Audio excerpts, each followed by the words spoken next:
The clever little monkey. Deep in the heart of the jungle, where the trees whispered secrets and the rivers sang lullabies, lived a clever little monkey named Momo. Momo was small, but he had the sharpest mind in the entire jungle.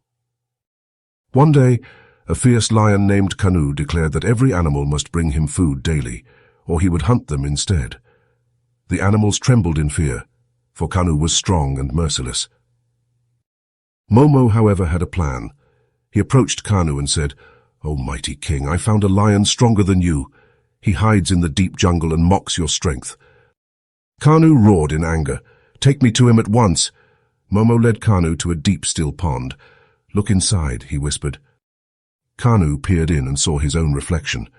Thinking it was a rival, he roared and leaped into the water, only to struggle and barely escape. Soaked and humiliated, he fled the jungle, never to return. The animals cheered for Momo's cleverness. Moral: intelligence is more powerful than strength.